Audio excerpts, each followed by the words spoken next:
자, 이번엔 주요 외신들의 헤드라인을 체크해볼 차례입니다. 다른 것보다 증시 폭락 사태하는 얘기부터 저희가 먼저 나눠봐야 될 것 같은데요. 단순한 조정으로 보는 게 맞을지 아니면 추세 전환의 분기점에 와 있는 건지 오민지 아나운서, 현재 월가에서는 어떤 분석들을 내놓고 있습니까? 네, 올해 초 계속해서 거론이 되었던 AI 버블론 다시 한번 시장에서 우려를 하고 있습니다. 그렇죠. 브로드컴에 대한 실적도 있었고요. 또 거시경제 이슈까지 이 영향을 미치고 있는 모습입니다. 이 뉴욕 증시에서 필라델피아 반도체 지수 10% 넘게 폭락하면서 국내외 투자자들에게 큰 충격을 안기게 되었습니다.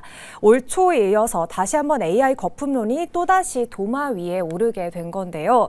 이번 폭락은 겉보기에는 지난번과 비슷해 보이지만 단기 급등에 따른 불안감 수준이었던 과거와 달리 이번에는 빅테크 기업들의 실제 매출 전망치가 시장의 기대치에 완전히 미치지 못하게 되면서 발생했다는 점에서 차이가 있다고 합니다. 실제로 이번 사태의 도화선이 된 브로드컴은 다음 분기 AI 칩 매출 전망치가 예상치를 밑돌며 하루 만에 12% 넘게 폭락하는 모습을 보였고요.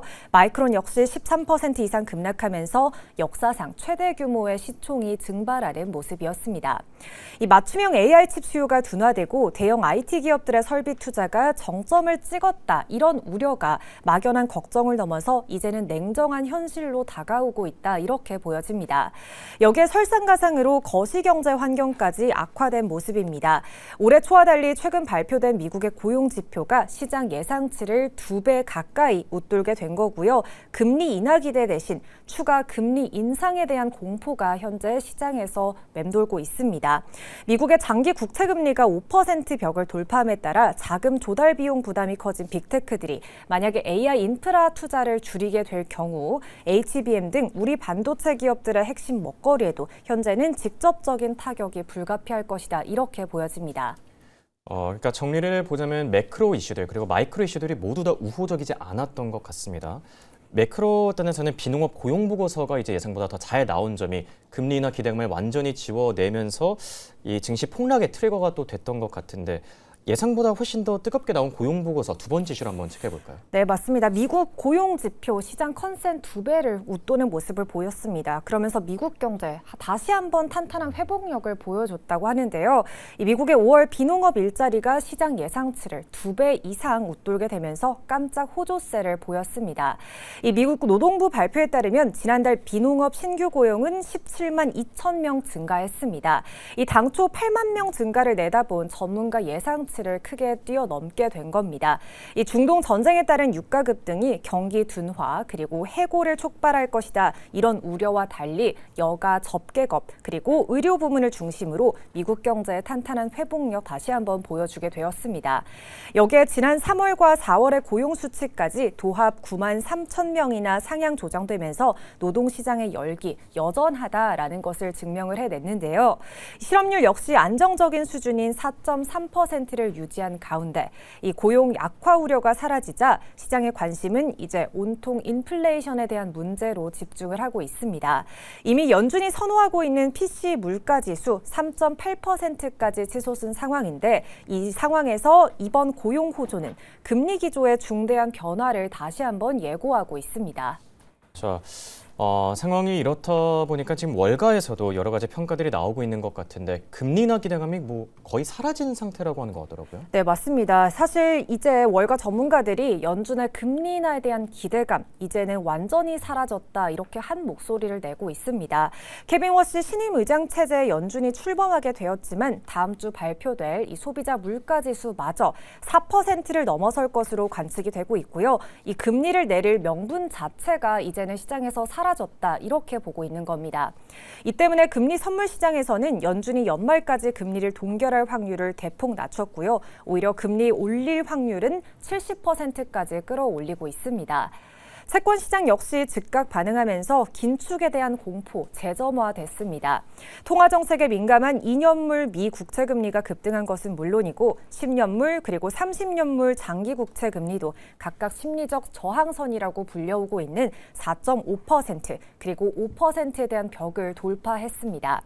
글로벌 투자은행들은 인플레이션 압력이 통제되지 않을 경우 연준이 한층 더 매파적인 행보, 즉 추가 금리 인상 카드까지 만질 수 있다며 자산시장 전반에 걸친 리스크 관리, 현재는 필요한 시점이다, 이렇게 분석하고 있습니다.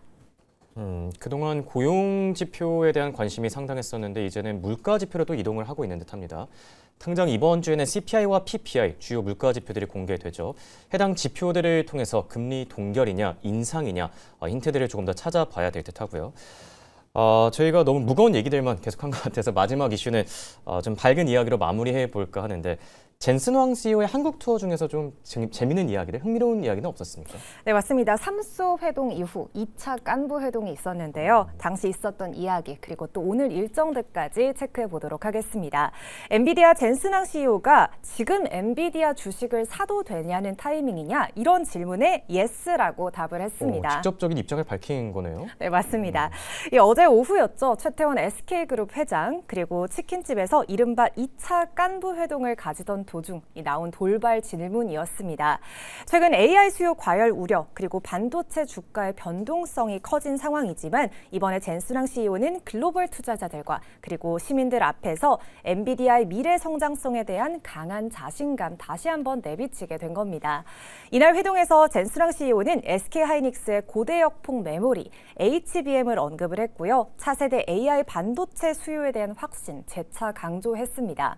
특히 최 회장이 SK하이닉스의 메모리 칩에서 모티브를 얻은 과자 HBM 칩을 시민들에게 나눠주자 황 CEO는 옆에서 더 많은 HBM이 필요하다. I want more HBM이라면서 더 많은 HBM이 필요하다. 이렇게 다시 한번 외치기도 했습니다. 이 프로야구 시구 직후 유니폼 차림으로 참석한 젠슨 황 CEO는 시민들과 사진도 찍었고요. 사인을 해주는 등 사실상 이 팬미팅을 방불케 하는 친근한 소통 행보를 이어갔습니다. 이렇게 편안한 분위기 속에서 생맥주를 곁들인 이번 2차 깐부 회동에서는 광로정 SK하이닉스 사장 등 양사의 AI 핵심 경영진들 대거 동행하는 모습이었습니다. 젠슨 황 CEO는 오늘 오전 SK 서린빌딩을 찾아 최 회장과 추가 논의를 이어간 뒤 구광모 LG그룹 회장 그리고 이혜진 네이버 의장 등 국내 테크 기업 수장들과 연쇄 회동을 가질 예정입니다. 저녁에는 국내 파트너사들을 초청해 리셉션을 열 예정인 만큼 이번 방안을 계기로 한국의 AI 생태계 동맹 한층 더 공고해질 전망입니다. 지금 시장 분위기가 너무 어둡고 무거운 것 같아서 저희가 마지막 이슈는 좀 가벼운 이슈로 준비를 해봤는데 젠슨 황 CEO의 발언들이 시장에 조금 더 활기를 불어 넣어줬으면 좋겠는 마음입니다. 내일 일정도 같이 체크해 볼까 하는데 내일은 애플의 WWDC가 또 개최가 되죠. 해당 이슈에서 어떤 소식들이 나올지 좀 챙겨봐야 되겠고요. 주요 기업 가운데서는 캠벨 수프가 실적을 발표하고 또 시진핑 주석이 북한을 방문하는 점까지 같이 참고하시길 바랍니다. 지금 표로 나가고 있네요.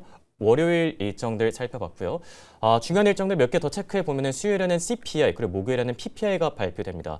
해당 지표들을 통해서 앞서 전해드린 것처럼 금리 인하, 금리 동결, 금리 인상에 대한 단서를 찾아봐야 되겠고 끝으로 가장 중요한 빅 이벤트죠. 스페이스X의 나스닥 상장 금요일에 예정돼 있는 점까지 참고하시기 바랍니다. 네, 지금까지 글로벌 이슈 전해드렸습니다.